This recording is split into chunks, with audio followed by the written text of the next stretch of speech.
Assalamualaikum warahmatullahi wabarakatuh. Bismillahirrahmanirrahim. Ala Allah. La haula wa la quwwata illa billah. Anna Muhammadan abduhu wa rasuluhu wa ba'du. Usini wa iyyakum bitaqwallah. Faqad faza man ittaqa. Wa akhusukum ala ta'atihi wa ala minal muflihin. Hadirin yang dicintai semuanya. Eksponen, majelis guru dan seluruh santriwan-santriwati yang sebentar lagi menamatkan pembelajaran di kampus Az-Zaitun ini yang saya cintai semuanya.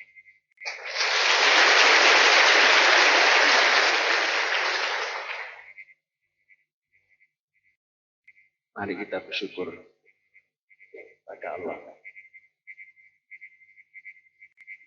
atas karunia-Nya yang telah kita rasakan bersama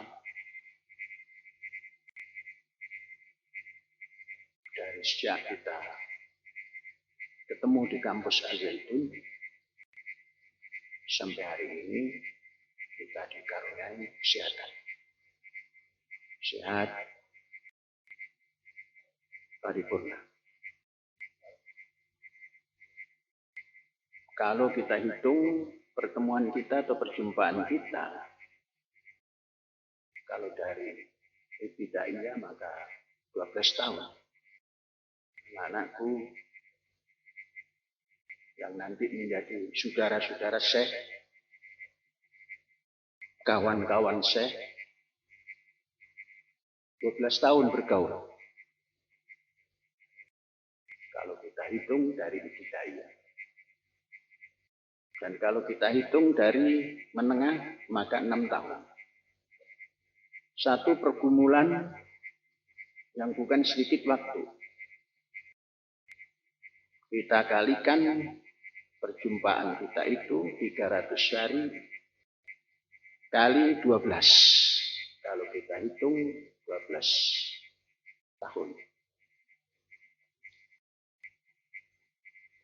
3.600 hari. Kalau kita hitung jam tambah banyak lagi. Satu pergumulan, baik itu pergumulan ilmu pengetahuan maupun pergaulan sosial budaya maupun pergaulan peradaban. Yang dengannya maka kita menjadi insan atau makhluk ilahi yang benar-benar aksanu takwim. Takwim itu artinya kalau dalam bahasa Melayu adalah almanak. Takwim tahun 2023. Takwim. Apa itu almanak dan apa itu takwim? Dan apa itu penanggalan? Artinya dari hari ke hari. Dan hari itu dibagi 24 jam dari jam ke jam. Itu diisi dengan kegiatan yang aksan. Yang terbaik. Yang terbaik itu adalah, kegiatan yang terbaik itu adalah rasikhuna fil ilmi. Mendalami ilmu. Sebab ilmu itu tidak terukur. Maka siapa yang pandai mendalami, yang rasikh, dia yang menjadi takwimnya hasan, dan aksan. Nah, inilah pembelajaran. Nah, pembelajaran seperti ini harus terus dilanjutkan. Anak-anakku keluar nanti menjadi insan yang digolongkan setengah mahir. Belum mahir. Setengah mahir. Setengah itu boleh jadi kalau kita berhenti maka nilainya setengah. Manusia yang setengah itu kurang punya tanggung jawab. Maka manusia yang penuh itulah manusia yang bisa bertanggung jawab dan mempertanggungjawabkan apa yang dilakukan hari demi hari. Dan itulah adil. Manusia yang mampu mempertanggungjawabkan dan bertanggung jawab itulah manusia yang adil. Juga itulah manusia yang beradab. Anak-anakku 12 tahun atau katakanlah 6 tahun. Bukan hal yang sedikit, bukan waktu yang sedikit. Saya bercerita dulu. Bercerita perkembangan dunia. Sebelum memulai, kita hitung dulu ini penduduk dunia yang di depan Syekh ini berapa persennya. Mari kita hitung penduduk ASEAN 11. Yaitu Indonesia, Filipina, Malaysia, Thailand, Vietnam, Laos, Kamboja, Myanmar, Brunei Darussalam, Singapura, dan Timor Leste. Itu jumlahnya 675.276.000.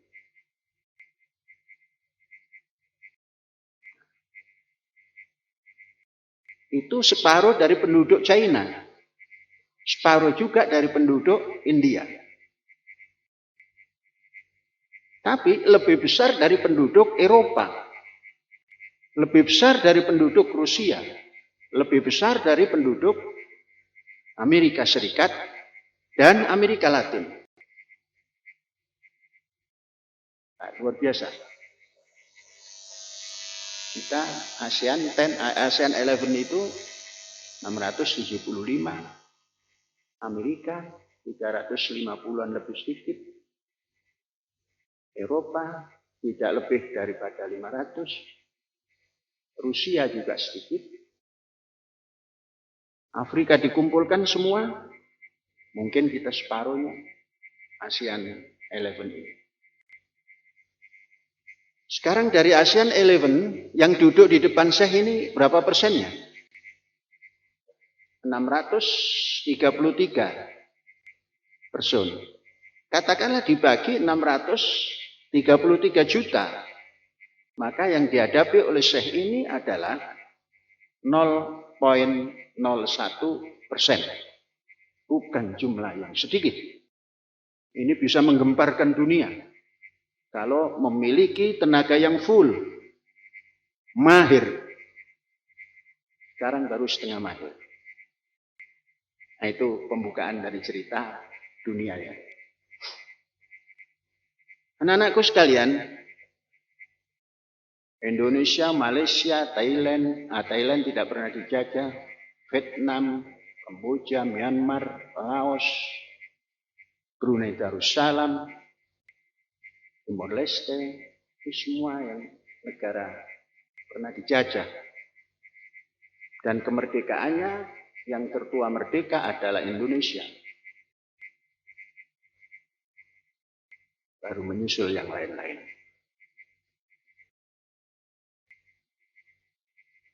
Kemudian Cina, yang penduduknya besar, meliputi kurang lebih 1,3 atau 1,4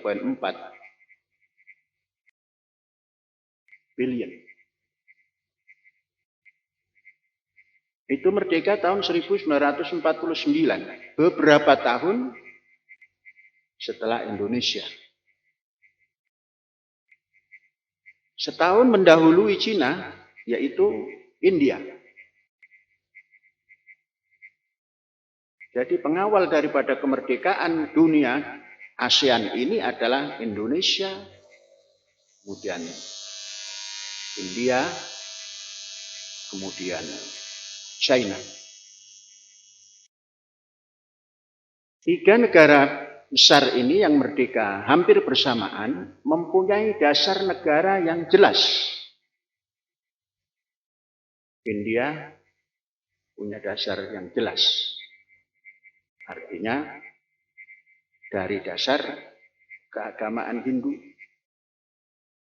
Muslim pindah ke Pakistan dan Bengali atau Bangladesh menjadi negara Hindu terbesar di dunia. China menjadi negara besar yang berpenduduk, memiliki dasar yang bisa menyatukan negaranya, yaitu dasar leluhur, termasuk ditambah dengan komunisme. Indonesia memiliki dasar yang disebut orang Pancasila, nilai-nilai dasar Indonesia. Ini bersaing dalam kehidupan setelah merdeka. Anak-anakku, Cina yang sekarang menjadi raksasa dunia dalam segala bidang, pada tahun 1970 masih sangat miskin. Pendapatan per kapitanya masih antara 100 sampai 150. Indonesia sudah lebih daripada itu. India mirip-mirip dengan Indonesia. Kemudian masuk satu dekad lagi, 1980, China masih lemah. Ditinjau dari sisi pendapatan per kapitanya. Masih bisa dicirikan kalau orang masuk hotel, yang isi hotel itu biasanya 3, paling banyak. Ini satu rombongan ada 5, minta tambahan bed. Yang penting dalam satu kamar. Dan tasnya pun bukan tas ecolak. Dulu yang tahun 80-an itu sudah ecolak namanya.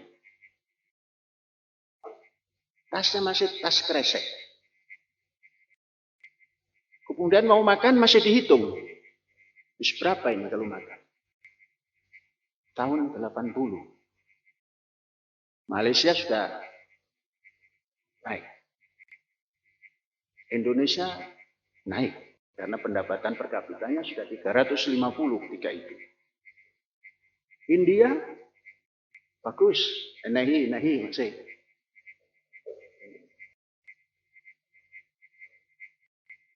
Apa? Karena Indonesia yang dikuasai oleh India pada tahun 80-an adalah tekstil.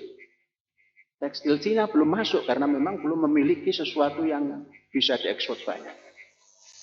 Kalau ingin bahan ini coat, itu masuk ke pasar baru, mendapatkan bahan yang bagus. Siapa bilang yang mengadakan? India.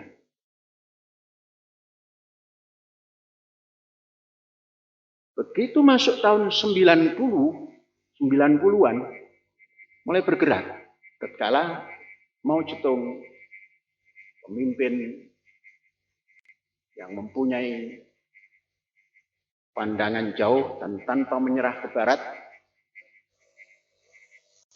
membangun dengan lompatan katak, dengan komunisme dijadikan dasar hidupnya, meninggal, mewariskan sedikit dikatakan kemiskinan tanda petik, digantilah oleh tokoh baru, Deng Xiaoping, membuka wacana. India juga seperti itu, dibuka wacana. Apa wacana yang dibuka? Memberikan kebebasan pendidikan. Deng Xiaoping membuat pendidikan. Jangan ada pendidikan yang irasional. Bagaimana caranya pendidikan ini dipelajari dan dipraktekkan? India juga seperti itu. Maka gerakan kemajuan dirasakan oleh masyarakat Cina. Tandanya adalah semua produk Cina dan India melanglang buana ke seluruh dunia. Membanjiri. Itu sejak tahun 90-an. Dibukalah pendidikan yang direct. Kalau kita pendidikan kelas dewasa. Tapi kalau kelas dewasa itu ngejar apa itu? Ngejar paket A. Kalau di Cina, kelas dewasa adalah mengejar kemampuan menjalankan teknologi mutakhir. Buta huruf. Petani yang buta huruf. Semua diajak ke pabrik. Menjalankan mesin-mesin yang berteknologi tinggi. Bagaimana caranya? Kalau akan mengoperasionalkan 1.000 mesin, didatangkanlah 10.000 orang petani buta huruf. 1.000 orang bergantian menusuk huruf A. Nanti untuk apa ini? Ini saja. Tekan. Maka menyala. Oh, kalau ini ditekan, menyala. Yang satu menekan sampingnya, katakan B. Tup. Oh, setelah ditekan B, bergerak. Sampai Z, yang bagian Z mungut produk. 1 bulan. Maka dia hafal huruf A dan apa yang dikerjakan. Sampai 1 semester, dia tahu A sampai Z dan apa produk yang dijadikan. Itu pendidikan yang seperti itu, namanya kejuruan. Juru itu ya ahli. Juru terap. Juru tulis. Dan sebagainya. Maka Cina menjadi negara yang mampu memproduksi sesuatu dengan banyak dan dengan harga yang sangat murah. Maka diciptakanlah mesin yang berkualitas tinggi, produknya harga tinggi, mesin yang berkualitas menengah, harganya menengah, rendah, harganya rendah, merek sama. Maka dijuallah ke pasar internasional. Nah, yang membeli biasanya orang Indonesia itu mencari yang murah kan? Maka dikasihlah produk yang murah. Datang ke Indonesia, produk Cina jelek. Loh, carinya yang jelek. India juga seperti itu. Apa contohnya? Mercy, mobil Mercy didatangkan ke India. Kemudian orang India diberi hak untuk membuat mesin dan lain sebagainya. Persis Mercy, sesuai dengan Mercy, SOP Mercy, nama dirubah menjadi Tata. Jadi kalau kita membeli Tata, itu sama dengan membeli Mercy buatan Jerman. Nah, beda lagi dengan Cina. Cina seluruh produk di dunia, katakan otomotif, itu dipersilakan masuk ke Cina. Masuk semuanya, biaya hidup rendah, maka harganya pun murah. Kalau mau orang yang punya Mercy mau jual tinggi silakan, yang penting bayar di Cina segini. Kemudian dengan syarat, apa itu namanya? Desain waktu itu tahun 90 sekian menjelang 2000. Desain untuk 2020 harus di tangan Cina. Kalau masuknya 90-an, 92, 93, 94, sampai 20 tahun itu desain sudah harus keluar. dipegang Cina, baru boleh masuk Cina tanpa ada kesulitan sama sekali. Maka berbondong-bondong. Karena di Eropa untuk memproduk jas seperti ini, itu lebih mahal ongkosnya. Maka orang Italia memanfaatkan kemajuan Cina, semua produk Italia, katakan ingin membeli jas buatan Clearmaker Italia, diukurnya di Italia, kata pemesannya, minta berapa jam? Oh, petang nanti sudah harus selesai. Oke. Karena sudah ada teknologi, dikirimlah semua gambar dan ukuran. Kemudian silahkan ambil bahan seperti ini. Jam 8 dikirim, jam 11 sudah sampai. Orang yang mesen mengaku dan merasa buatan Italia. Padahal itu buatan Cina. Mereknya Italia, bahan Italia, dibuat di Cina, ongkosnya 10.000, kalau di Italia 150.000 ongkosnya. Maka orang Italia bisa maju, orang Cina bisa maju. 10.000 kali sekian juta. Ini apa? Nilai kemajuan teknologi diimbangi dengan sumber daya manusia terdidik. Yang buta huruf tadi menjadi melek huruf dan menjadi melek teknologi. Dan mampu memproduksi yang terbaik dan yang terjelek. Ditawarkan yang jelek harga sekian, menengah harga sekian, yang paling tinggi harga sekian. Lagi-lagi orang Indonesia inginnya yang jelek-jelek saja.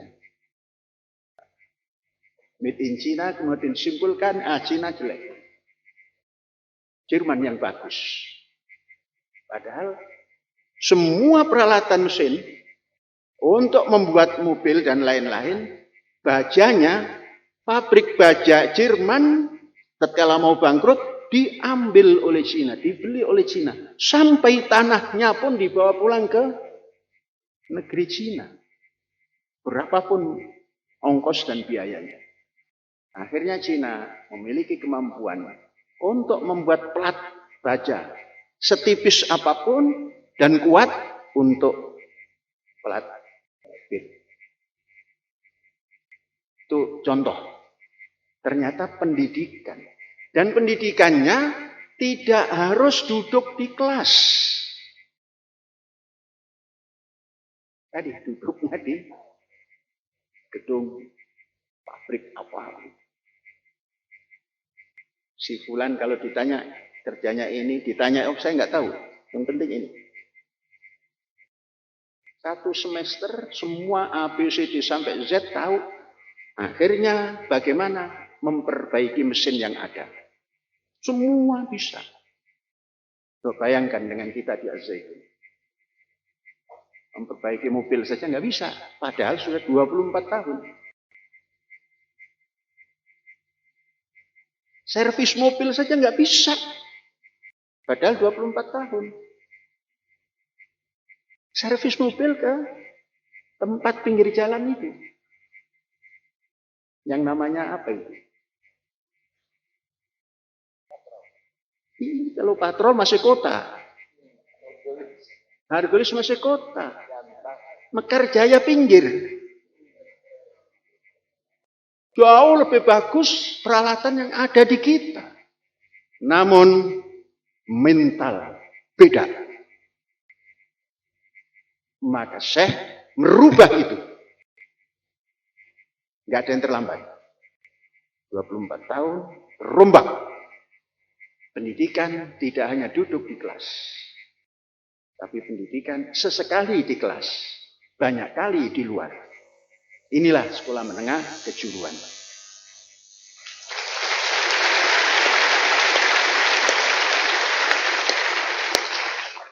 Kalau pendidikan tidak ada penyesalan.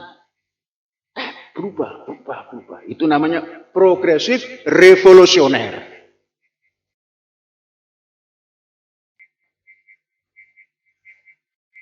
Anak-anakku, sekarang Cina. Umur kemajuannya 24 tahun. Katakan 25 tahun. Diukur dari tahun 98. 98 Indonesia yang sudah naik hampir bersamaan dengan Cina, dipotong, hancur lagi, nol lagi. Cina naik terus. Menjadi raksasa dalam segala hal. Apa raksasanya? Raksasa yang newcomer ini. Raksasa pendatang baru itu mesti kuat kan? Daripada raksasa tua. Apa raksasa tua? Kaum kapitalis Eropa itu hidup ratusan tahun kaya. Kapitalis Amerika ratusan tahun kaya dan tua. Letih. Disalib oleh komunis yang berpaham jangan pilih kucing untuk menangkap tikus. Yang penting bisa nangkap tikus. Itu filsafat daripada Deng Xiaoping. Kalau mau tangkap tikus, jangan pilih kucing. Yang penting kucing. Jangan pilih warnanya. Mungkin yang dimaksudkan itu, kucingnya itu komunis, mau nangkap, warnanya itu apa saja. Mau warna Amerika boleh, mau warna Arab boleh, mau warna Eropa boleh, mau warna Indonesia boleh. Tapi jangan pura-pura jadi tikus yang menyayangi, jadi kucing yang menyayangi tikus. Seperti halnya yang dibuat oleh kaum imperialis kapitalis. Seperti menyayangi rakyat terjajah, tapi dia mencengkeram. Bahasa Cinanya itu entah ngerti, entah enggak orang Cina ya. Saya berbahasa Cina. Mau ku selaut se.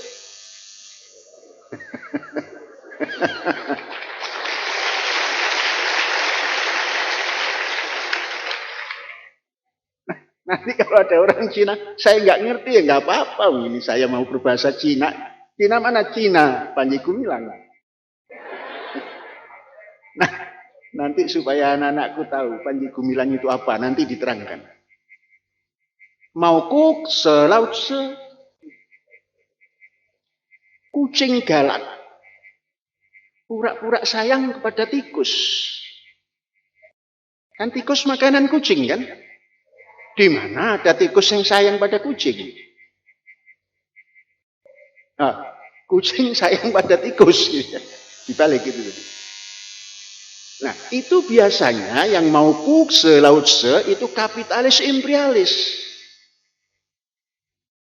Nah, komunis Cina, kucing, tapi segala warna.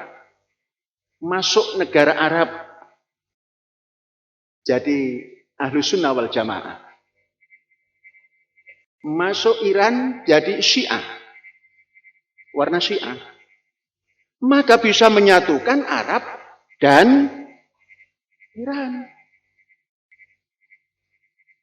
Anak-anakku mendengar berita bahwa yang menyatukan Arab dan Iran itu adalah Cina. Cina, bukan Indonesia. Yang katanya mayoritas ini komunis yang menyatukan orang Arab Sunni dan orang Timur Tengah yang Syiah. Disimbolkan oleh Saudi dan Iran. Komunis yang menyatukan. Itulah bukti bahwa kucing jangan pilih warnanya. Pilih yang bisa nangkap tikus. Yang tidak bisa nangkap tikus itu kucing apa? Kucing-kucingan. Kan? Undel-undel kucing. Sudah, jalan terus kita ya. Anak-anakku, 200 tahun kapitalis, imperialis menguasai dunia. Sekarang di stop oleh tampilnya Cina. Menguasai semua negara kapitalis. Orang Amerika tidak bisa hidup tanpa produk Cina yang murah, tapi berkualitas. Orang Eropa juga seperti itu. Orang Arab juga seperti itu. Dari mana ini semua? Pendidikan yang tepat.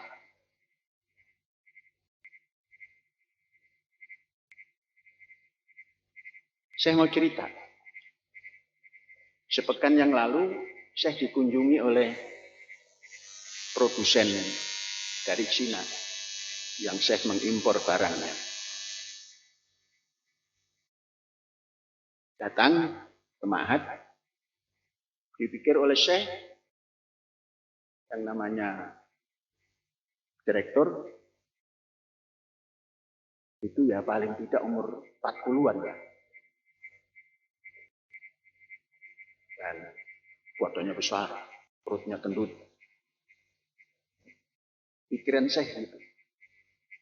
Tahu-tahu yang datang sangat muda, energik, maco. Nah, apa itu maco? Saya nggak tahu itu. Saya nggak tahu, ikut-ikutan saja. FOMO namanya. Saya FOMO, bahasa FOMO. Ikut-ikutan, maco. Beda dengan tahun 70-an dan sampai 80-an. Bawa tas kresek, terus bentuknya lain. Satu kamar itu, satu kamar hotel cari yang paling murah diisi 5 orang. Datang sendiri. Saya tanya, siapa nama? Nama modern atau nama tradisional? Nama modernnya Iwan apa siapa? James. Nama saya James. James siapa? James saja, James Lee. Nama tradisionalnya Xiong Xiaoxa.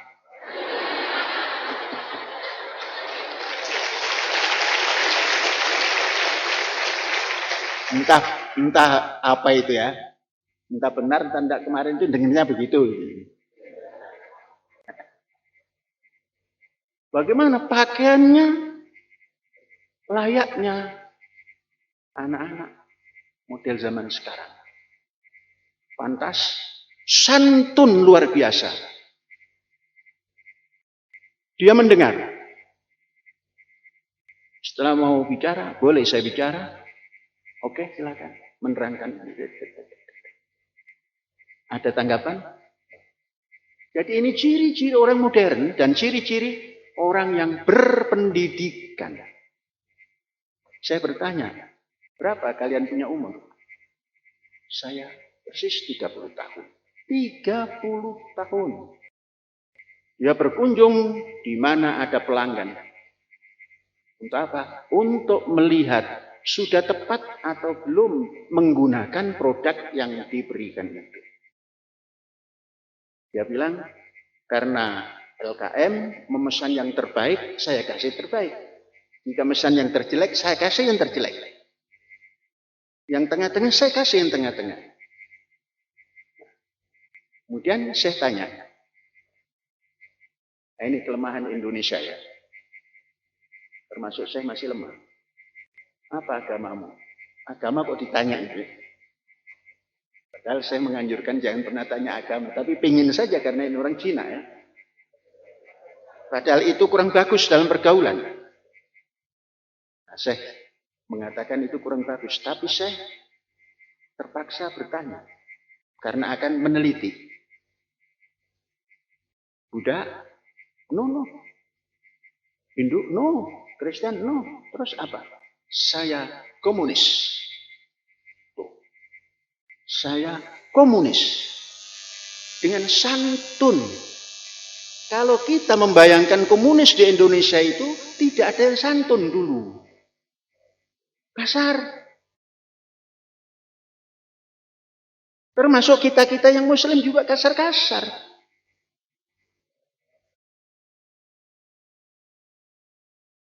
Jadi punya kemanusiaan yang adil dan beradab, tapi kasar. Cina punya komunis, halus, santun, mau mendengar, mau menyampaikan, minta apa kekurangannya, minta apa yang kita kehendaki. Nah, ini menandakan sukses daripada pendidikan di Cina. Yang komunis itu yang tidak mau membuang komunis, tapi ada yang bisa mempersatukan, yaitu budaya leluhur. Kalau sudah datang Imlek, tahun baru Cina, semua datang, agama apapun datang, mau komunis, mau apa lebih dari komunis, ngumpul jadi satu, mengucapkan gongsi pacai. Kumpul, jadi persatuan Cina. Kok saya ini cerita Cina terus? Ini utlubul ilma walau bisin. Carilah ilmu pengetahuan, sekalipun bersama orang Cina ini, pada Cina ini. Kanjeng Nabinya katanya mengucap begitu, tapi tatkala saya menerangkan tentang Cina, kok Cina terus? Kapan Saudinya? Nah, sebentar lagi. Cerita bersambung. Ini baru Cina ya. Maka saya bertanya, kapan kita bisa merubah? Maka pertama yang ditempuh adalah SMK.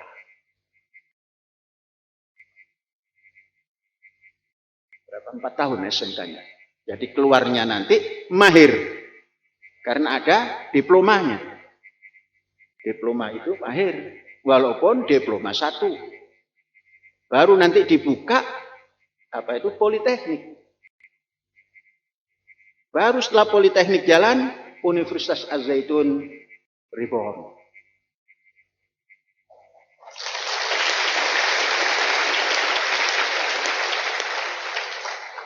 Tidak selamanya tidak diizinkan. Nah, sekarang nasibnya orang masih belum mau mengizinkan Universitas Az-Zaitun. Oke lah. Fasbir sabrun jamilan. Sabarlah dengan sabar yang indah. Apa itu? Buat terus pendidikan yang bermutu. Ada masanya. Langit itu cerah. Seperti cerahnya angkatan sekarang ini biru kan?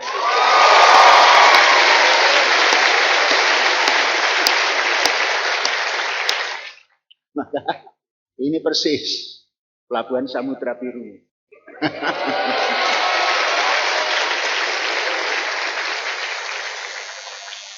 Terbentang sepanjang pantai, Pelabuhan Samudra Biru,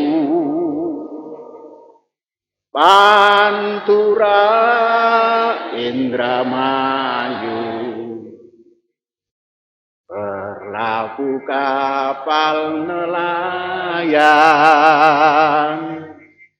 mengais rizki ilahi, sumber alam Indonesia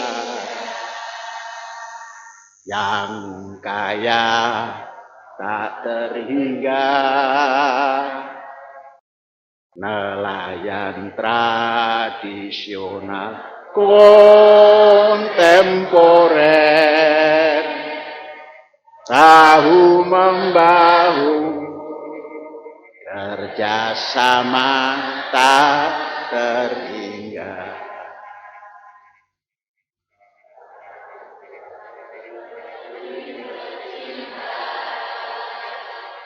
Daratan dan lautannya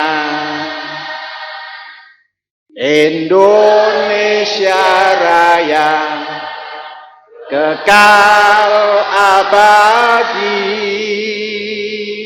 Ya kan, Samudra Biru kan? Ya lambangnya ini. Nanti saya mesti dapat jas yang biru begitu.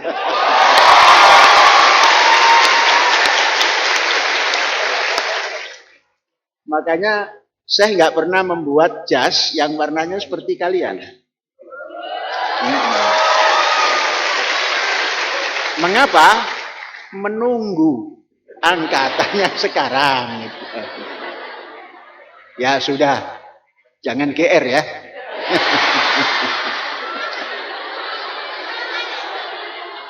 Ya, kita lanjutkan.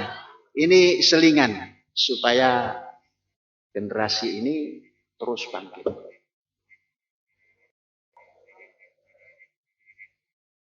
Anak-anakku bercerita generasi.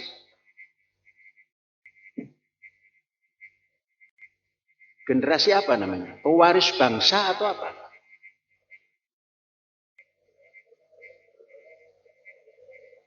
Pewaris bangsa atau penerima waris bangsa? Mana yang benar? Menurut bahasa Indonesia, pewaris negara atau penerima waris negara?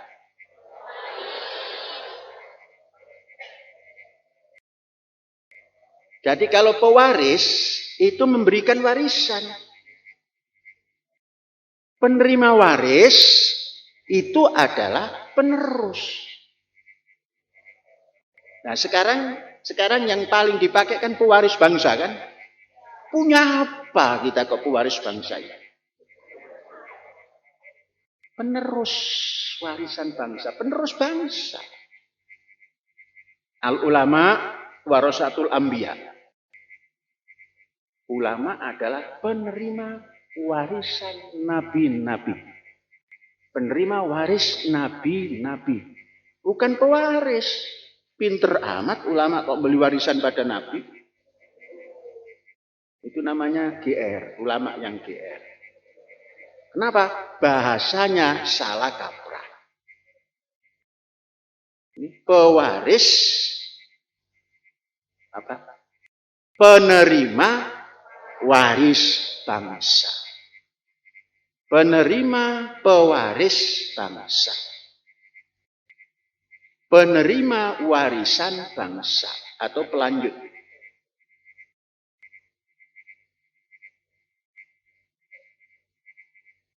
Lalu tadi saya ceritakan Cina.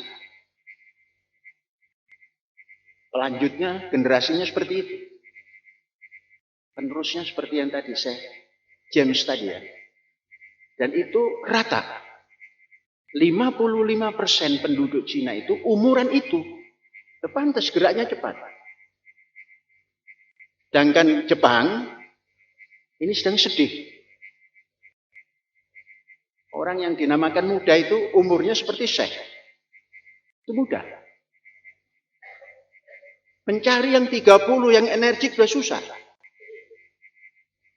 Itu Jepang.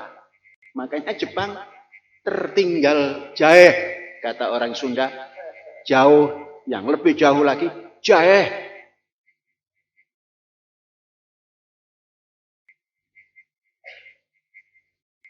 Apa yang kita ambil waris, penerima warisan ini, dan apa nanti yang kita wariskan kepada penerus kita lagi, ini kita uji. Untuk contoh lagi, Cina lagi contohnya ya. Untuk apa ke Amerika? Amerika nggak bisa ngatasi apa-apa. Amerika itu sudah rapuh. Banknya saja hancur. Silicon Valley Bank yang terbesar di Amerika hancur total. Itu menandakan tidak befuh. Apa itu tidak befuh? Kata orang Belanda, tidak befuh. Tidak kompeten. Bank besar terbesar kok bisa hancur-cur. Hancur-cur itu sampai nggak bisa dipungut lagi. Nggak dibantu. Untuk apa dijadikan contoh?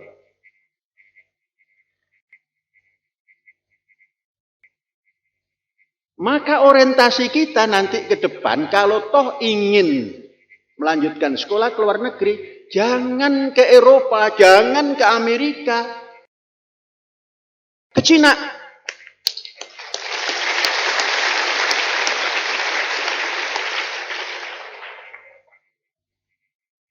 Ke Cina. Pelajari di Cina. Sampai was-was-wasnya juga dipelajari. Bahasanya dipelajari.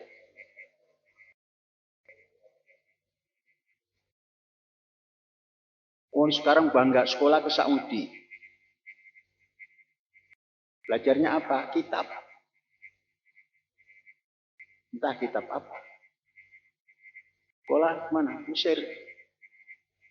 Bangganya bukan main. Sekolah kemana? Jerman. Bangganya bukan main. Sedang kelabakan di stop oleh Rusia. Ke Amerika.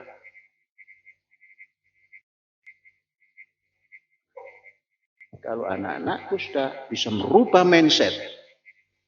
Kalau toh harus ke luar negeri, pilih Cina. Pelajari semua, di sana tempat kemajuan. Dan kalau kita landaskan kepada pesan-pesan Rasulullah, Rasulullah pernah berpesan.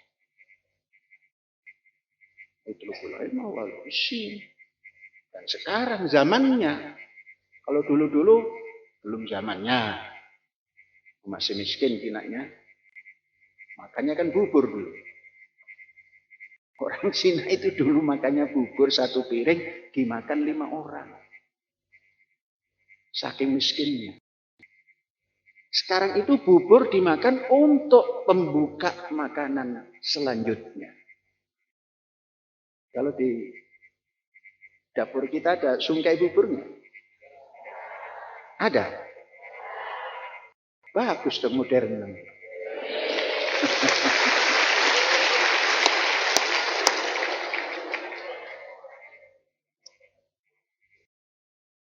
Kalau saya lain, sungkainya adalah singkong. Iya dikasih bubur, tapi singkong. Sudah sehari itu makan singkong saja. Sahur, singkong dan susu. Sudah. Sehat, singkong itu sehat. Nanti dicoba. Oh sudah tamat ya. Belum ngalami nanti. Nanti dicoba makanan singkong. Singkong itu jauh lebih baik daripada nasi.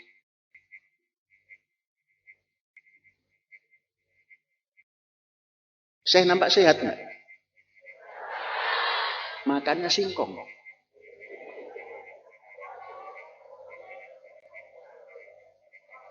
Kalau nasi koshi hikari. Kalian sudah makan koshi hikari? Bulan depan panen koshi hikari tanggal 12. Kemudian untuk syukur, rasa syukur, santri semua dikasih makan koshi hikari.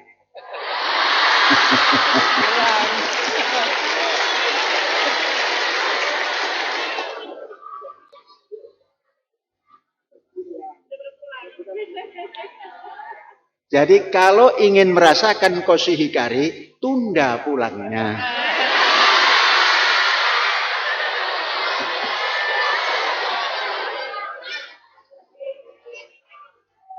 Baik.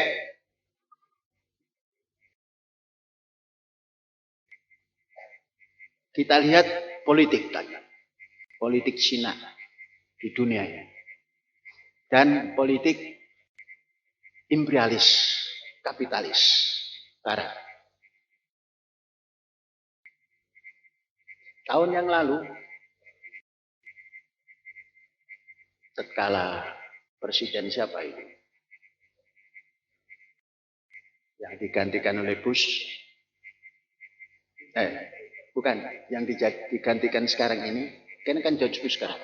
Trump. Presiden yang sedikit uraan itu.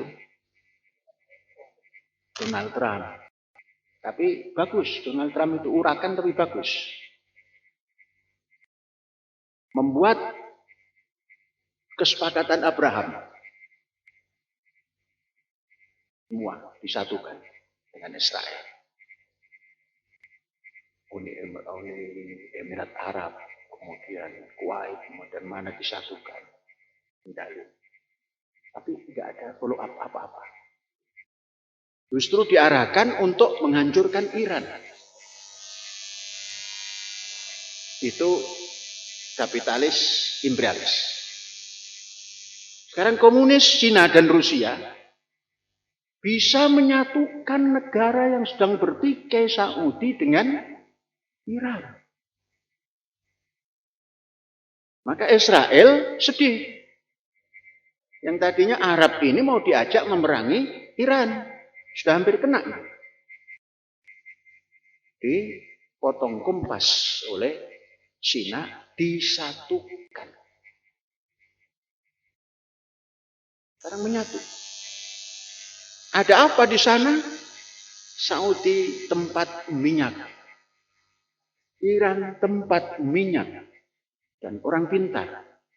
Disatukan. Diajaklah dua kekuatan minyak ini untuk membangun pabrik minyak dan disiapkan tempat di Cina.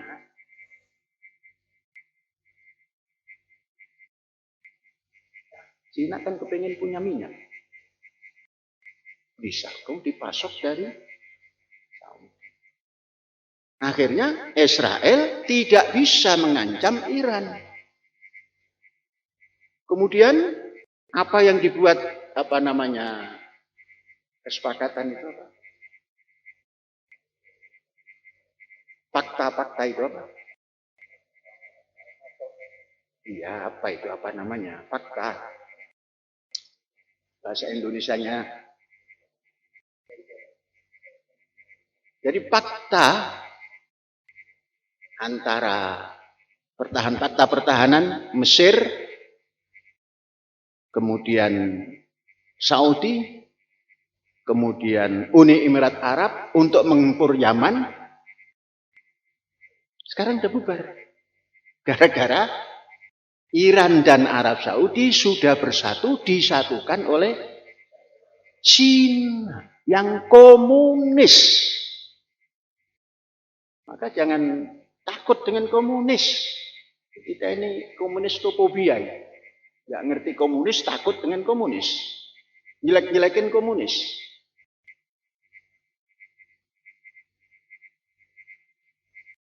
Yang anak-anakku pakai jas biru sama tudung biru itu buatan mana itu? Jangan-jangan buatan Cina bahannya. Nah, yang komunis itu, tapi ramah. Bisa menyatukan. Dulu pada dinasti Yuan, pada tahun 1200-an, itu pernah menciptakan masyarakat Arab Cina yang kemudian menjadi hui-hui.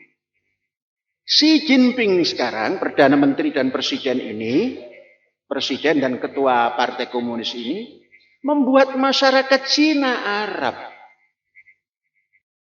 Di Cina dibuat, di Arab dibuat. Kalau sudah membentuk masyarakat itu, yang namanya orang, nengok melirik sana.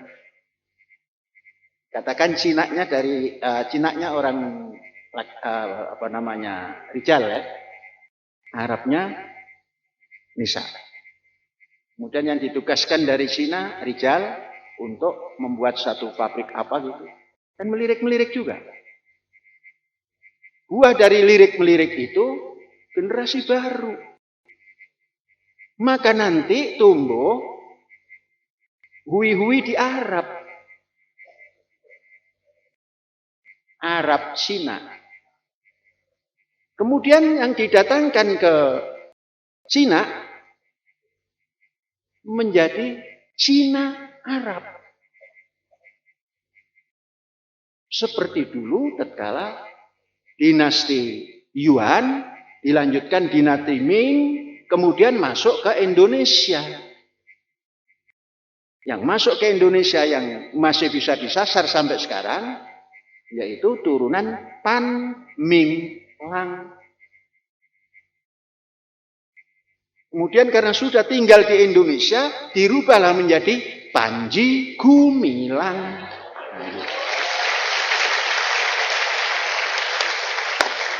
Jadi hui-hui juga, tapi ditinggal di pantai utara. Pantai utara kan dinyanyikan oleh Syekh. Indramayu, gitu kan? Di mana kita? Indramayu, pantai utara, ombak gemuruh,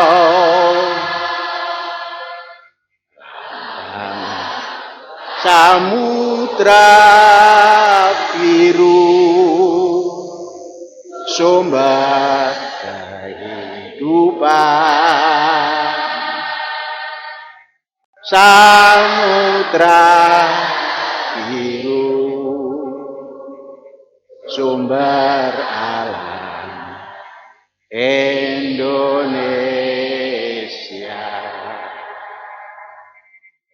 Mari kita menyanyi samudra mangun kencana. Mari kita membangun Indramayu, Indonesia maju jaya.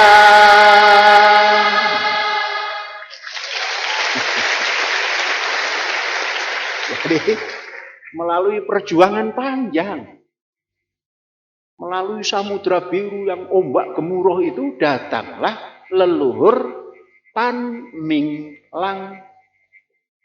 Adanya di Pantura. Karena terbawa angin dari timur, nyangsanglah di Indramayu. Karena di sini tidak ada yang bahasa nihau. Adanya prewek. Maka dirubahlah menjadi Panji Gumilang. Itu untuk silsilah supaya tidak hilang. Ini selingan. Kita lanjutkan. Lagu-lagu yang saya sampaikan tadi itu untuk generasi yang kita sedang ada di dalamnya. Tadi Cina membangun seperti itu, budaya dibangun, politik dibangun, ekonomi dibangun di negerinya dan di tetangga-tetangganya. Kita ASEAN 11, awalnya ASEAN 10, yang punya penduduk berapa tadi itu? 675 juta lebih. Dan kita 0,1%. Dan kita berhayal untuk Indonesia. Dan kita praktekkan untuk Indonesia. Nah, coba kita bertanya, Indonesia hari ini, warisan apa yang akan kita terima dari pemerintahan hari ini?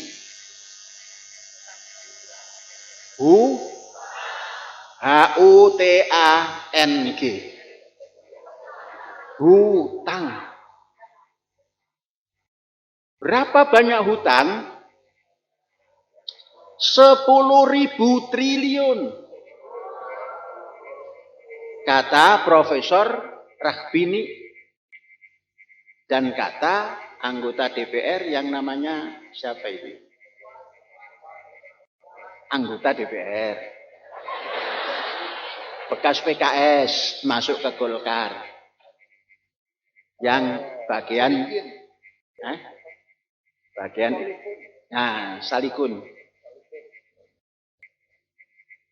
Katanya 10.000 triliun. 1 triliun itu nolnya berapa?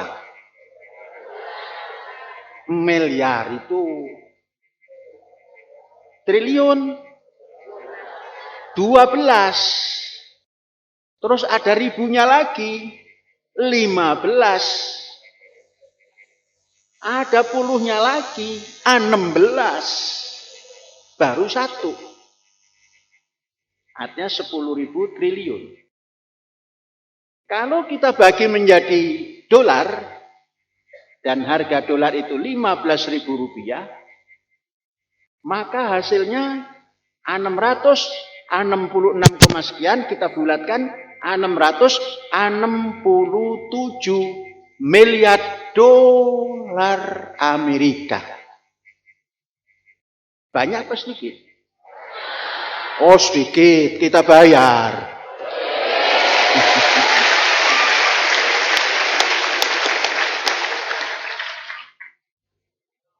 Ini 0,1% ini yang akan bayar itu.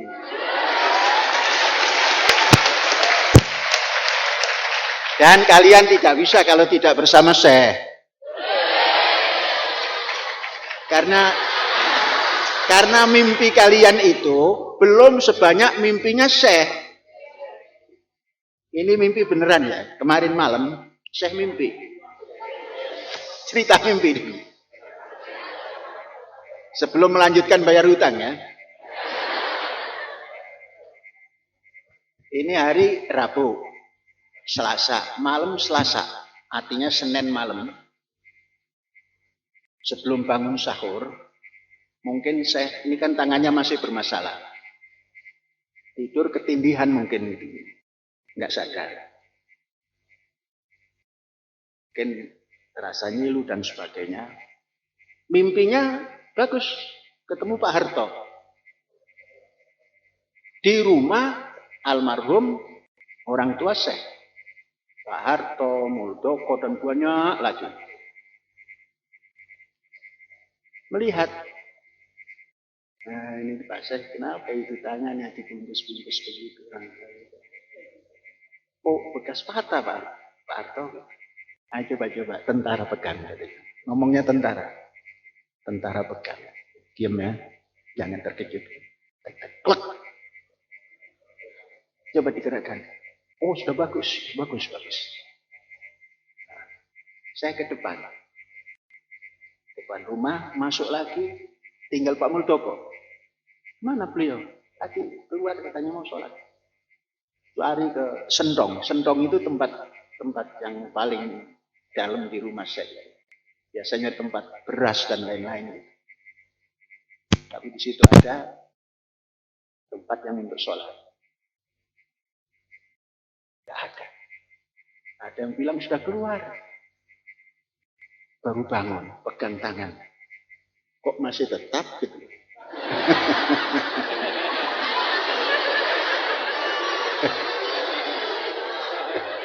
Masih tetap bengkok. Tangan saya kan bengkok ini. Belum bisa berdiri dari sujud mau tidak lagi belum bisa. Jadi sampai sekarang saya nggak sujud. Sujudnya di atas kursi saja. Belum bisa ngangkat. Tapi sudah bagus. Kecuali belum bisa begini. Dinikmati sajalah. Kan kalau nggak kena patah ini kan nggak ketemu Pak Harto dalam mimpi. Karena kan sudah nggak ada. Saya bisa bertemu. Ya itu cerita mimpi. Saya suruh ngeramal.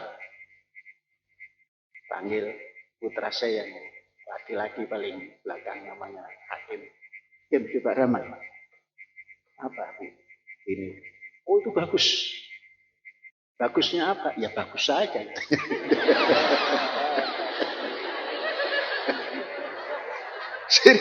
Serius orangnya serius. Oh itu bagus. Bagusnya gimana? Ya bagus saja katanya.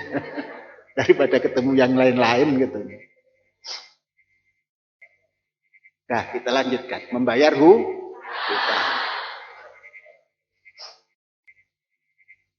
Andainya aku sebagai bangsa Singapura,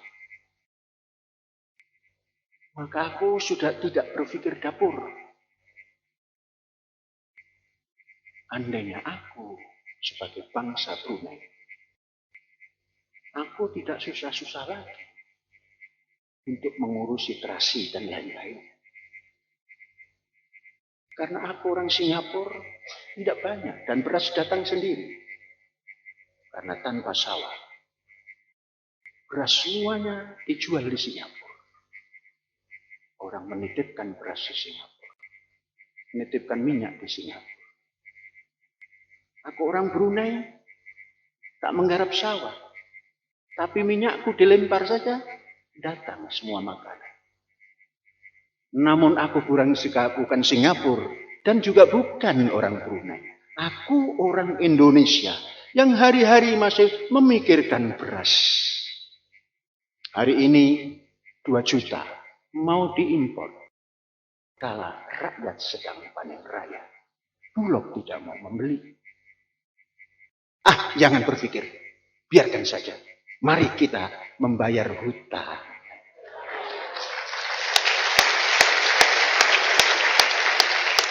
Mengapa harus membayar hutang? Orang yang bisa membayar hutang itu hebat.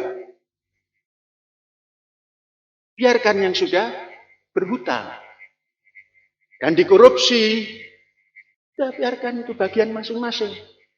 Nanti juga ditembak mati. Ya, aku matilah. Karena macam-macam.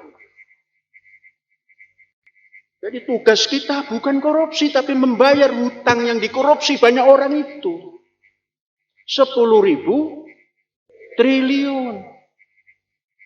667 miliar dolar. Kalau diberikan kerupuk, Amerika itu kita lempar kerupuk, habis Amerika.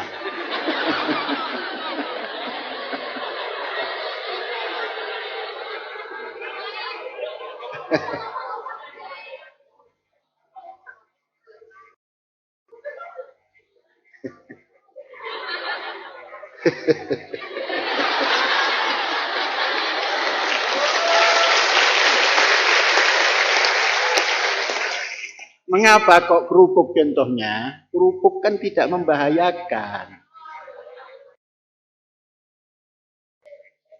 Kita kan toleransi dan damai.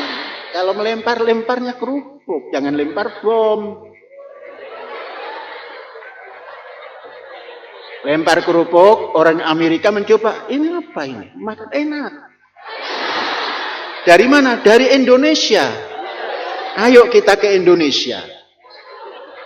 Sampai di Indonesia, jangan cerita kerupuk lagi. Kerupuk hanya untuk memancing Anda supaya datang kemari. Datanglah generasi muda yang bisa berkomunikasi. Amerika, berapa hutang kami? Sekian. Oke, catat. Inggris panggil, berapa? Eropa semua panggil berapa? Catat. Dan minta tempo 10 tahun. Jangan kalian berikan bunga sama sekali. Dan nanti kalau 10 tahun tidak kami bayar, ambil negara kami. Wah, kan taruhannya negara. Kalau sudah taruhannya negara, taruhannya nyawa. Itulah jihad untuk membayar hutang.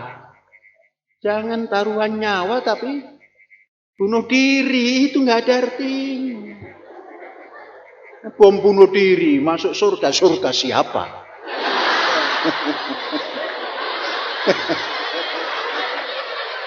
Surgamu itu di duniamu ini. Kalau di duniamu bagus, nanti juga imbalannya bagus. Jangan di dunia bedil diri sendiri kok ingin masuk surga. Surgane sopo itu? Surgane mbahmu apa?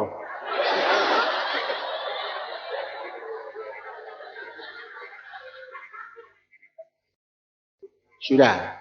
Katakan sudah agreement-nya. Panggil Menteri Pertanian buat program. Kok saya punya Menteri Pertanian? Bukan saya. Andainya. Seandainya pimpinan Indonesia yang mau membayar hutang itu didramakan oleh Syekh. Jadi aktor dalam drama membayar hutang itu katakan Syekh pemainnya. Menteri Pertanian sini, Menteri Perdagangan sini, Menteri Sains Teknologi sini, Menteri Pertanahan sini, kumpul. Ditanya oleh sang pimpinan pembayar hutangnya, ada berapa hektar tanah yang layak untuk pertanian? Tek-tok. 70 juta hektar. Layak sama sekali? Sebagian layak, sebagian belum. Yang layak berapa? 13,5 juta hektar. Mari kita tingkatkan 2 kali lipat menjadi 25 juta hektar. Sains teknologi dan industri, ayo kita import dulu. Setelah import, pelajari dan bikin sendiri. Apa? Alat pengolah tanah. Kita jadikan tanah pertanian ini tanah yang bisa mercy terbaru masuk ke sawah itu. Sekarang ada sawah yang bisa dilewati mercy. Dilewati sepeda saja, sepedanya naik kita.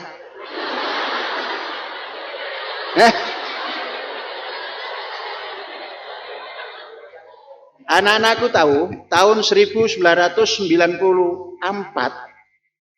saya masuk ke sini, itu sepeda dijunjung. Mobil nggak bisa lewat. Terus ditata. Kampus kita ini, jalmo moro, jalmo mati. Siapa yang datang ke sini, nggak kuat. Kecuali yang megang jimat Kalimosodo.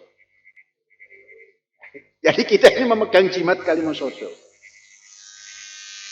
Jadi negara tata titi tentrem karta raharja murah sarwati nuku subur sarwati nandur.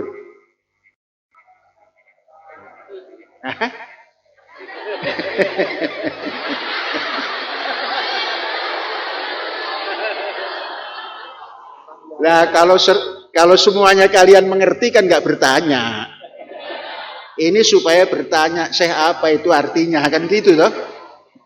Artinya itu baldatun thayyibatun wa rabbun ghafur. Negara tata titi tentrem karta turaharja, kemudian sarwa pangestuning Gusti murbeng dumadi. Nah, begitu.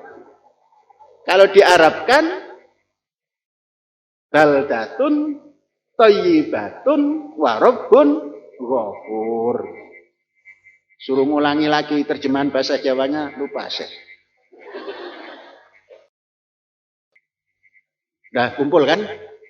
25 juta hektar. Menteri Sains Teknologi, bagaimana mengatur mengkondisikan iklim, bagaimana supaya tidak banjir, diangkat airnya, diturunkan ke sungai. Terus PUPR, Menteri PU, ciptakan jalan setiap 100 hektar itu ada jalan inspeksi yang bisa masuk mobil besar mengangkut produk. Mau apa ini? Kita mau bayar hutang dengan menanam pangan. Oh, jangan dianggap menanam pangan ini tidak penting. Cina itu mengawali kemajuannya dengan menanaman pangan sampai hari ini.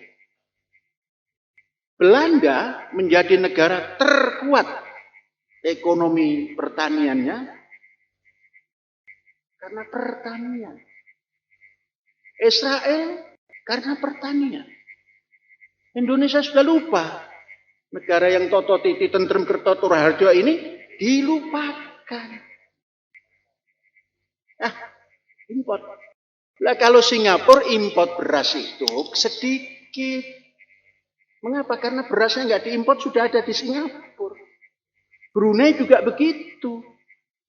Nah kalau Indonesia untuk mengimpor 2 juta ton itu bagaimana?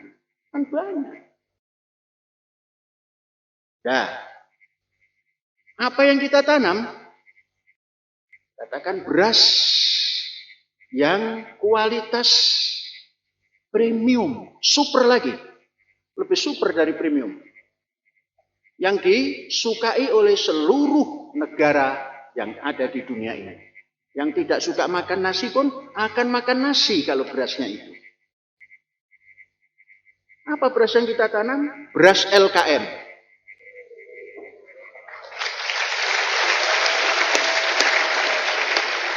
Tadi yang istilah Syekh, Kosi Hikari tadi, yang tadinya mau dikasih, sudah pulang ya sudah nggak usah dikasih. Berapa harga beras itu di pasaran internasional? $1. Diimpor ke Indonesia menjadi $3 sampai $4. Nah, kita tanam itu. Sekarang Syekh, nah ini Syekh benar ya. Kalau tadi kan Syekh gramat. Saya sekarang sedang meneliti beras itu atau padi itu. Kalau anak-anakku berjalan ke gate utara, sebelah kiri, ada petakan kecil-kecil itu ada 100 petak. Itu untuk penelitian. Beberapa bulan yang lalu, Syekh mendapatkan bibit dari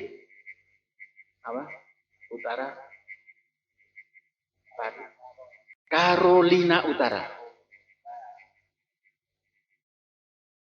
Saya dulu punya orang tua angkat yang ahli pertanian, ibu namanya Parina. Maka beras ini kita namakan Parina, karena Parina itu ada di kampus Az-Zaitun, dan tertinggi bukan Parina, LKM. Dijadikan LKM. Setara dengan beras Kosi Hikari, jenisnya Japonica. Bulan. Lezat. Tidak pakai apa-apa pun lezat. Sedikit ditambah deng-deng. Enggak usah apa-apa. Rendangku yang kering. Jangan yang basah, yang kering aja. Nanti begitu. Jadi sudah. Saya sudah sedang punya hipotesa terhadap padi itu, kemungkinan berasnya minimal itu 5 ton 1 hektar. Tanam 2 kali. Setelah itu jagung. Mengapa jagung? Untuk perbaikan tanah. Karena jagung itu akarnya menggunjang dan tidak keras. Coba bayangkan, 1 tahun 2 kali berarti beras murni 10 ton. Kalau kita memasarkan jangan $1, 65 sen saja.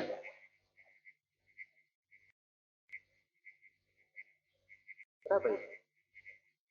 65 sen kali 1000 kali 10. $9.750 per tahun per hektar. Ambil biaya operasional dan lain-lain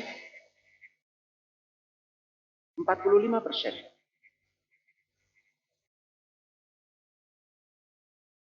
Pupuk untuk pertama kali tidak perlu masuk ke organik karena kita harus mempersiapkan bahan organik. Tinggal berapa? 9.000 sekian, katakan 10.000 kali 70%.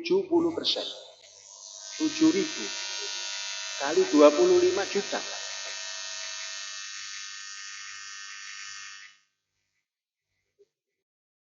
175 miliar 1 tahun.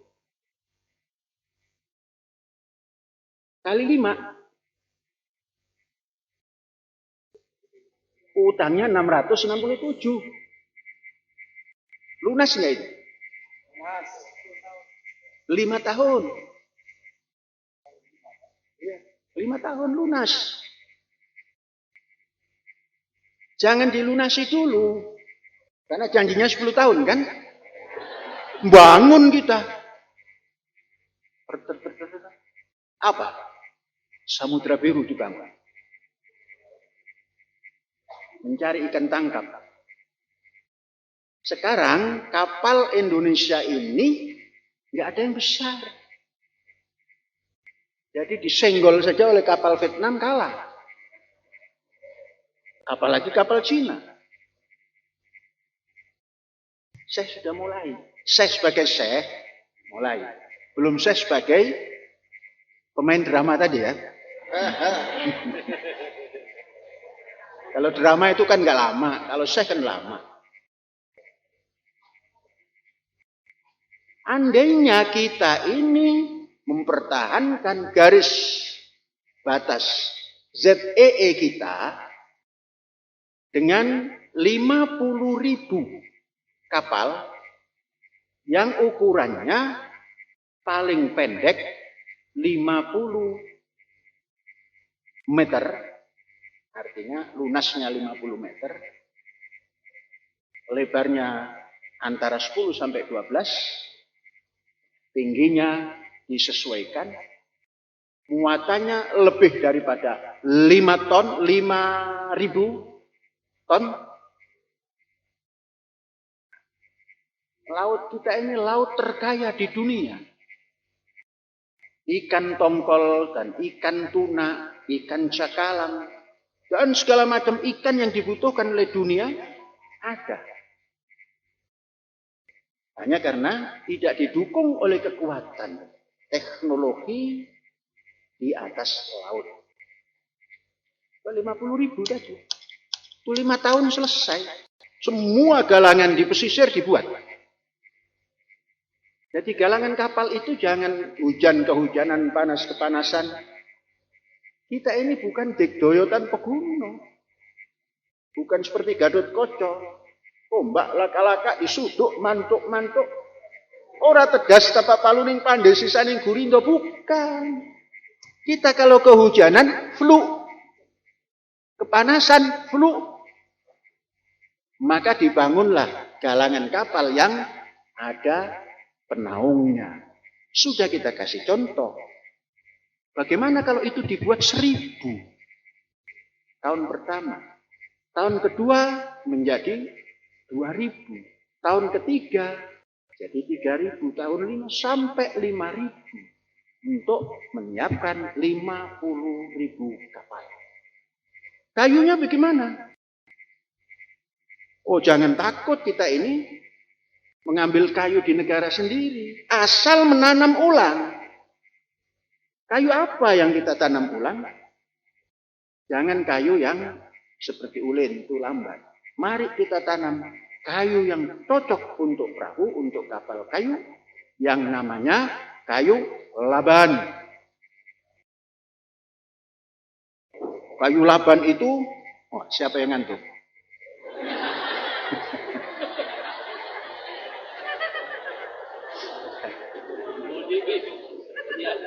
Ya, sudah.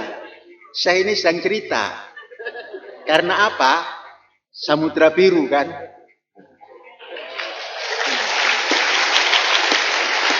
Jadi cerita. Tinggal tahan apa enggak dengarkan ceritanya. Diteruskan? Sampai mana tadi? Ya, kapal tangkap. Kayu laban. Ambil kayu, nanam, kita ngambil 1 batang, nanam 100 batang. Kan tadi sudah banyak uang kan? Sejahtera itu ukurannya bukan uang, tapi proses mendapatkan uang itulah sejahtera. Uang itu enggak enak. Enggak bisa dimakan. Ingin tahu, Syekh punya uang banyak tapi nggak bisa makan. Pada tahun 1989 sedang mencari tempat untuk ma'had. Syekh naik motor bersama Pak Sabit, bersama Pak Halim, masuk hutan tanpa bawa peta. Belum pernah kenal tempat itu. Ingin mencari tembus ke sana, tapi tidak bawa peta. Masuk ke hutan, ada bekal. Ada nasi timbel, ada rendang. Itu kan. Ya yang dicontohkan yang enak saja gitu kan. Padahal ya enggak juga. Muter-muter nyari jalan sampai malam. Enggak ketemu. Terpaksa nginep di tengah hutan. Dan jalannya bukan jalan seperti di Ma'had ini. Jalannya sering nuntun itu, motor dituntun. Tatkala nuntun motor itu bekas tapak kucing yang besar. Itu banyak. Pak Sabit nanya, itu tapak apa? Kucing.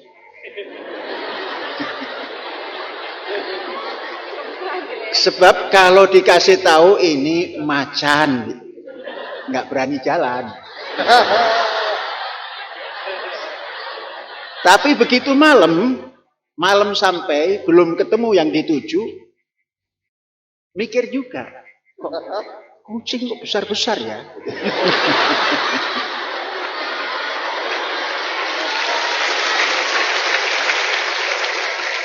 Wah, pasti ini kucing biangnya, alias macan Sumatera. Itu ceritanya di Sumatera itu.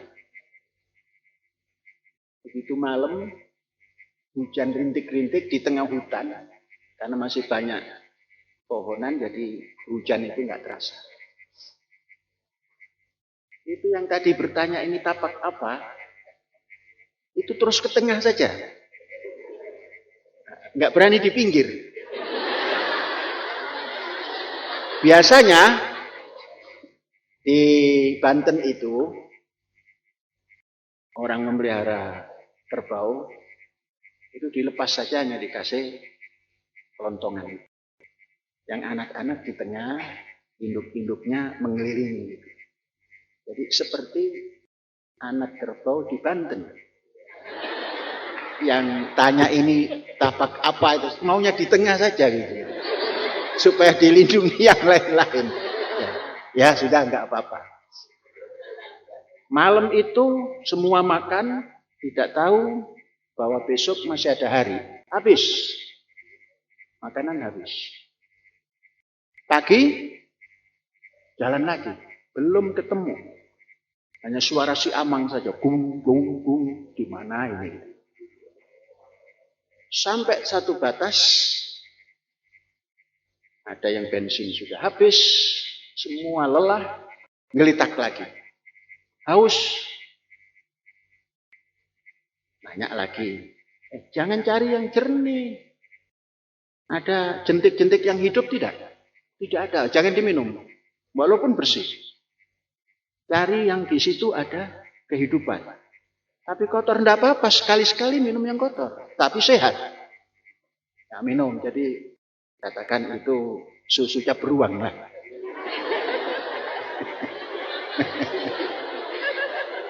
Minum. Di tengah sakit, lapar, haus. Nah, banyak uang. Tapi nggak bisa makan. Kita bilang itulah uang. Tidak ada artinya sama sekali. Nggak enak dimakan. Tapi jangan dibuang.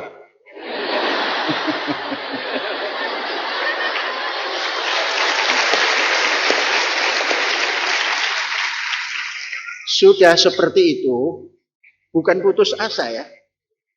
Hanya sudah sampai pada titik yang paling rendah.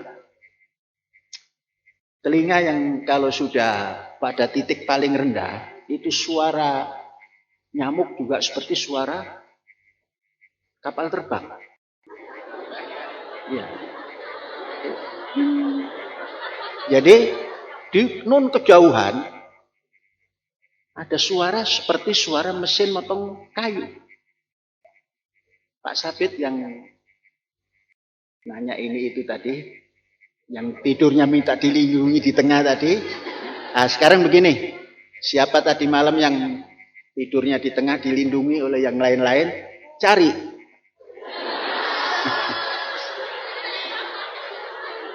Bensin tidak ada ya, dikumpul-kumpulkan, yang lain-lain masuk, tek, jalan. Jauh. Tahu-tahu di sana ada tukang potong kayu orang Banten. Bertanya,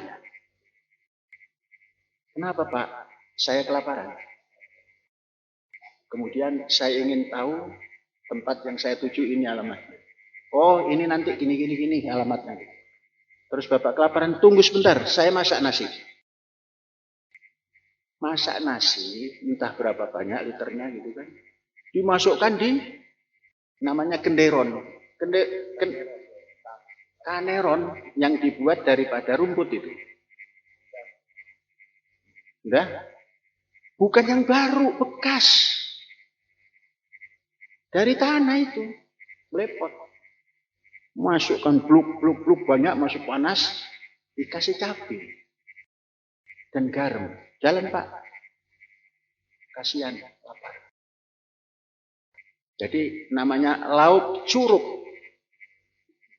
Lauk itu lauk pauk, curug itu tangan ini. Jadi cabai dihancurkan pakai tangan, kasih garam, cep. Nah, jadi lauk. Makanlah kita rame-rame sambil menunjukkan. Tuh, uang nggak laku. Yang enak kan ini. Enak mana dengan kita makan di seafood. Oh, enakan seafood. Enakan ini. Seafoodnya nggak ada. Yang ada ini. Maka saya tatkala suruh membandingkan makanan yang di depan dengan yang paling enak yang tidak datang, tuh milih yang ini. Oh salah, saya makan itu nggak ada kok. Ini yang ada, itu namanya syukur. Nggak lama ketemu. Ceritanya capek, nginepnya di atas panggung rumah, di atas kali besar, dan banjir besar. Pagi-pagi mandilah. Ada satu kawan yang bawa kunci motor, ditaruh di sarung. Mau mandi kan dibuka sarung, tek-tek plung. Kunci motornya jatuh. Ini cerita supaya nggak merasa keberatan bayar hutang ya. Oh, saya yang begitu aja nggak pernah merasa berat.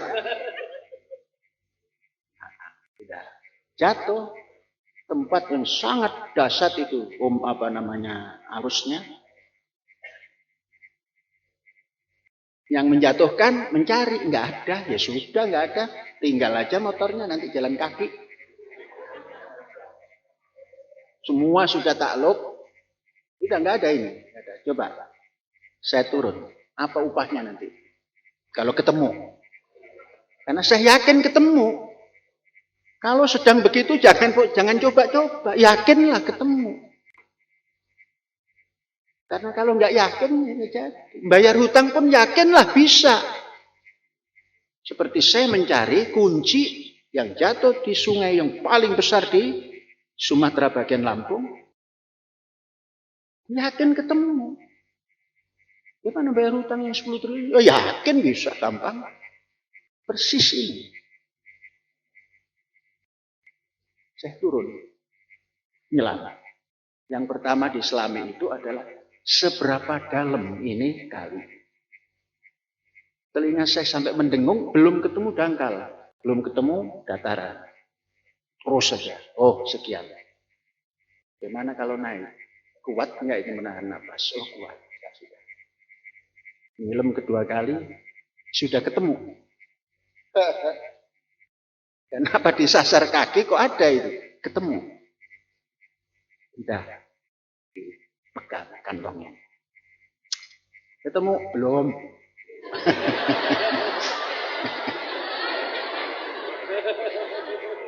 Ini namanya trik. Sambil ketawa, belum. Gimana bisa ketemu? Oh, insya Allah pasti.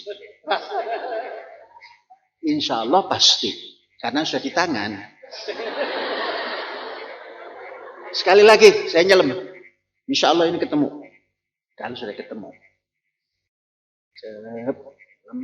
Itu ada, apa itu? Papan. Di atas apa namanya? Geladak lah. Jembatan Lekuari. Saya nongol di bawah jembatan itu. Bernapas gitu ya. Ini yang di atas sudah sibuk mencari. Waduh, ini ke bawah arus. Kedengar semua, yang ngomong di atas kedengar di atas. Saya ketawa saja. Itu yang punya rumah, kepala desa, cari itu terus sana. Masih ini ke bawah ini gitu. Di sana katanya banyak buaya. Ya, buaya apa? Wah, sibuk. Dalam pikir jangan terlalu sibuk. Kita keluar saja. Saya hop gitu kan. Gini, diginikan saja.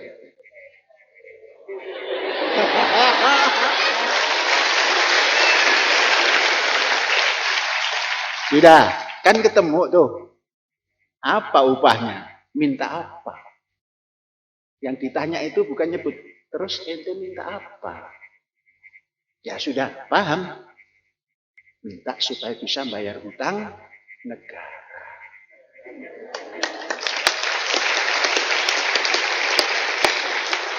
Dah, jadi tadi padi sudah kan?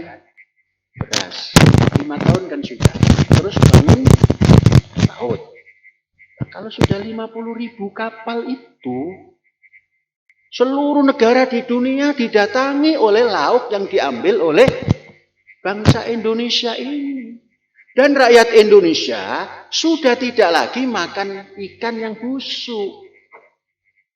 Semua ikan segar dipajang di pantura. Kalau itu di Jawa. Pantai-pantai kalau itu di Indonesia Timur. Jadi bukan diekspor saja. Disitulah nanti rakyat Indonesia membayar hutang dan makan kosi hikari atau LKM dan ikan cukup. Nah, bagaimana dengan pupuk yang begitu mahal, pupuk kimia? Jangan pakai. Sapi. Nah, kalau 25 juta hektar, 10% untuk sapi, akan 2,5 juta hektar.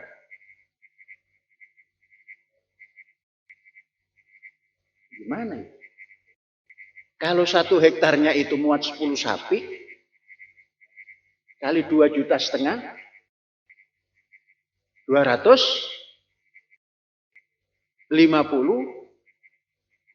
juta. Katakan berapa itu? 2,5 juta hektar. Dikali 100. 250 juta. Itu tahun pertama. Nah, bukan tahun ke-6. 5 tahun kemudian, terus bertambah. Jangan-jangan bangsa Indonesia yang ketika 10 tahun ke depan itu jumlahnya 350 juta, punya 5 per kapita. 5 kali 350 juta. Yang tinggal. Dan yang diekspor di tingkat 5 juga. Itu yang dinamakan negara tata titi tentrem kerta tur harja sarwa ngampuraning Gusti murping dumadi. Itu yang dinamakan baldatun thayyibatun wa rabbun ghafur sudah bisa membayar hutang dan memberi makan bangsanya dengan cukup, baru kekeh itu bangsa, baru itu tegak itu bangsa, baru itu cerdas itu bangsa. Karena apa? Sehat, maka jadi cerdas, maka manusiawi. Datang kemana-mana senyum, bagus. Dari mana? Indonesia. Bagaimana di Indonesia? Pancasila. Ini nggak nanya agama lah. Sudah tidak berpikir kerukunan beragama lagi. Sudah punya dasar kerakyatan, persatuan Indonesia, kok masih cipta agama. Agamanya masing-masing. Gampang nggak membayar hutang? Yang tidak gampang itu hutang tapi dikorupsi. Itu tidak gampang untuk kita. Kalau untuk orang-orang itu tujuannya seperti itu. Hutang sebanyak-banyaknya, korupsi secukup-cukupnya. Ya, wayah gini gegeran. Gegeran apa? Gegeran uang 324 triliun. Yang satu ngomongin begini, yang satu ngomongin itu. Presidennya begini, presidennya begitu. Jadi nanti cerdas manusiawi. Kalau sudah mempunyai niat dan disepakati oleh dunia menjadi tuan rumah event olahraga internasional sepak bola, lah nggak boleh ditunda. Itu namanya tidak punya kemanusiaan yang adil dan beradab. Nah kok nggak difikirkan? Memang dunia itu yang namanya Israel nggak boleh menang bertanding sepak bola. Boleh nggak? Ya boleh. Yang nggak bisa menang kan Indonesia. Makanya jadi tuan rumah.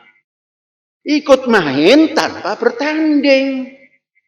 Untuk memperebutkan 24. Enak tidak? Ya enak nggak enak. Setelah begitu mau undian dibatalkan oleh gubernur. Itu mestinya negara serikat, bukan negara kesatuan. Nah, negara kesatuan kok gubernur bisa membatalkan? Dari mana itu undang-undang dasarnya? Mestinya kan presidennya. Oh, yang minta tanda tangannya presiden. Pidatolah presiden. Ini itu, tapi belum juga poin. Nggak ada poinnya, walaupun pidato kemarin. Orang masih disuruh berpikir. Ini namanya tidak fakir qabla an ta'zim. Berpikirlah sebelum kita punya niat. Wa idza azamta fatawakkal 'ala Allah. Kalau sudah punya niat, tawakal pada Allah. Lah ini tawakalnya pada majelis ulama. Majelis ulama tidak setuju. Muhammadiyah tidak setuju. Dan lain-lain tidak setuju. Memang negara ini negara ulama. Negara Republik Indonesia. Kalau sudah bersepakatan internasional, ya jalankan apapun resikonya. Nah, begitu. Mengapa? Karena belum bisa bayar utang. Nanti kalau sudah kita bayar hutang Indonesia ini, maka jejak tumak nina. Disenggol, apa kamu nyenggol-nyenggol?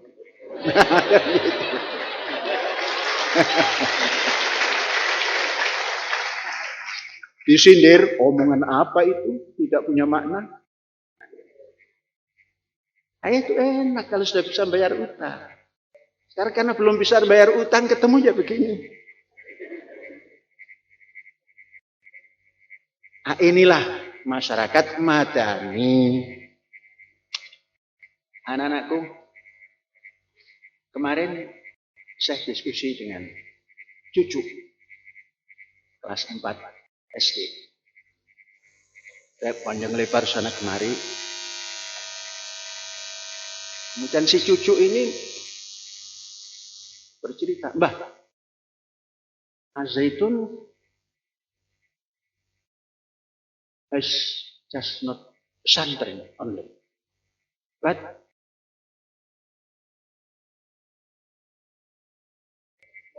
mall, small city.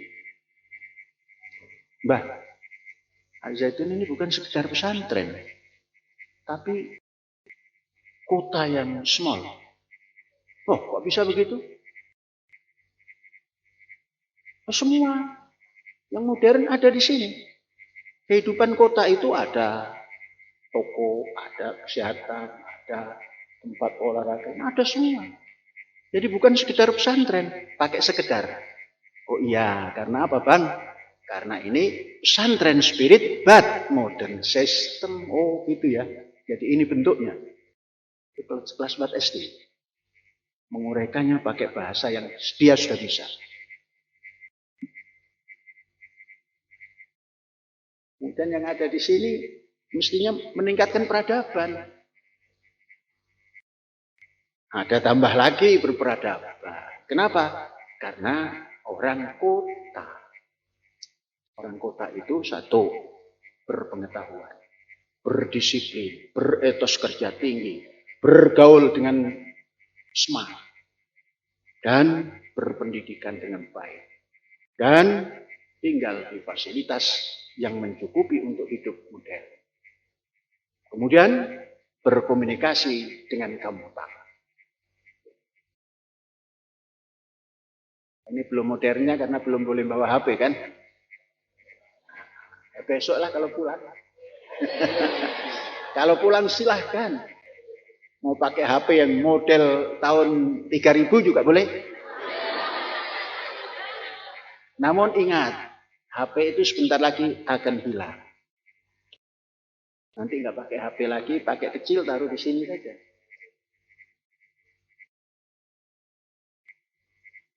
Oh, sudah disuruh berhenti. Ya. Jadi yang nyuruh berhenti bukan pelajar ya. Ini kepala sekolah atau wakil ini? Wakil kepala sekolah sama dengan yang suruh tidak menerima undian FIFA gubernur. Nah, jadi ini wakil kepala alia menyuruh berhenti. Mengapa? Ngasih palu.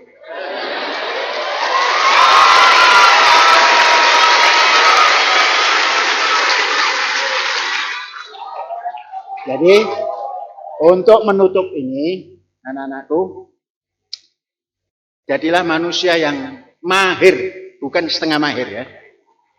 Kalau hari ini kalian masih setengah mahir, tambahkan supaya menjadi mahir. Dan jadilah orang yang punya rasa bahagia. Mengapa? Karena punya ilmu. Karena punya sehat, karena bisa makan dengan makanan yang dijaga, bisa mengatur tidur, bisa mengatur olahraga, sudah rasa bahagia itu. Ada ilmu, kemudian menjaga kesehatan, kemudian menjaga makanan supaya sesuai dengan kesehatan, kemudian menjaga tidur supaya cukup tidur. Kemudian apa lagi?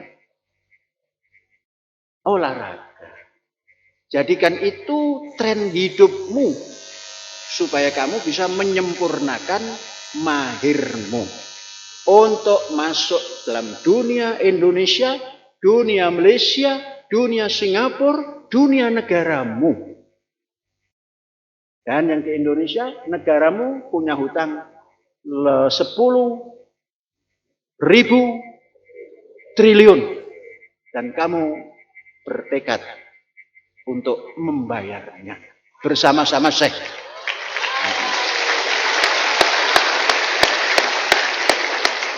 Dan itulah menjadi bangsa yang bahagia. Jadi membangun daratan dan lautannya. Bagaimana? Mari kita ciptakan samudra mangunkan sana. Samudra dibuat emas. Ya paling tidak emas, Mahat Az-Zaitun. Paling tidak emas, orang Jawa kan panggilannya mas. Kemudian masuk ke laut mencari ikan. Maka menjadi emas lagi.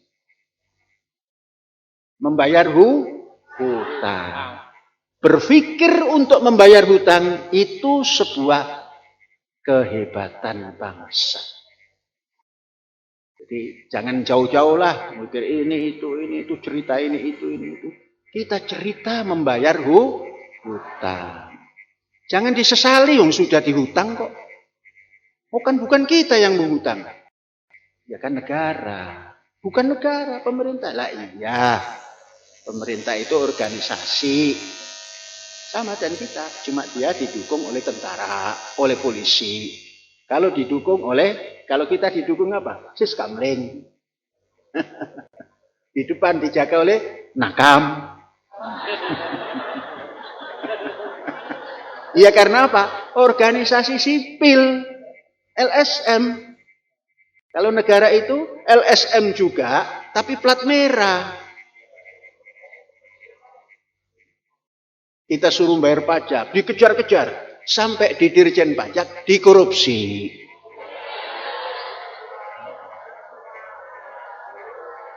Anak-anakku, saya cerita sedikit tentang pajak ini.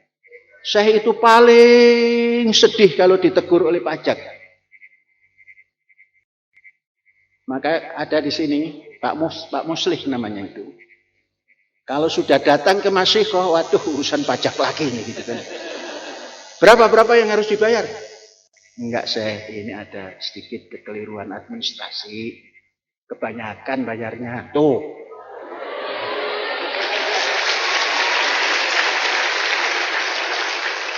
Sudah bayar pajak segitu banyak pun jalan tidak diperbaiki.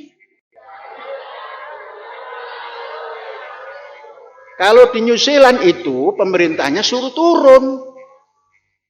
Perdana Menterinya suruh turun, nggak mampu namanya. Nah ini jalan seumur mahat, nggak pernah diperbaiki. Nah kok nggak marah saya? Untuk apa marah? Ya sudah, nikmati saja. Ingin bagus? Di dalam dibaguskan. Jadi begitu Laut Cina Selatan kita lalui dengan gelombang, masuk di sini seperti di jalan Tamrin, nah kan gitu.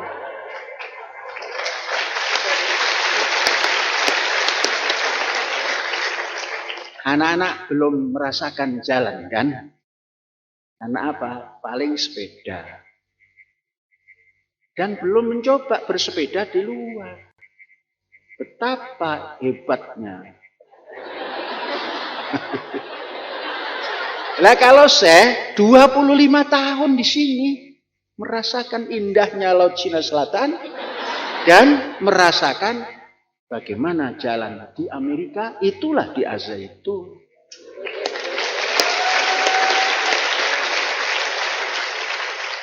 Tuh, membangun begini saja bisa merubah dari Laut Cina Selatan menjadi jalan yang begitu nyaman. Apalagi bayar hutang, gampang bayar hutangnya. 5 tahun selesai, karena kita janji pada negara yang beri hutang 10 tahun, itu dipakai dulu untuk menata semua, untuk membuat generasi yang berilmu, sehat, cerdas, dan manusiawi.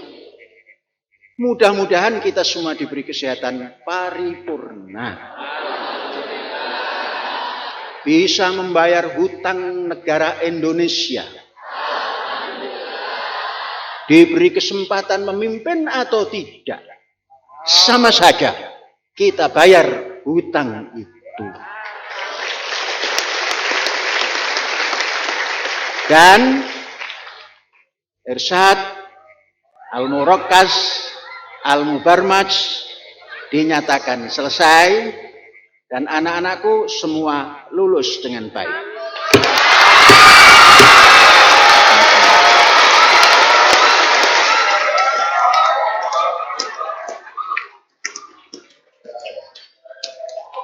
Ya, sudah. Mari kita baca hamdalah bersama-sama. Alhamdulillahirabbil alamin.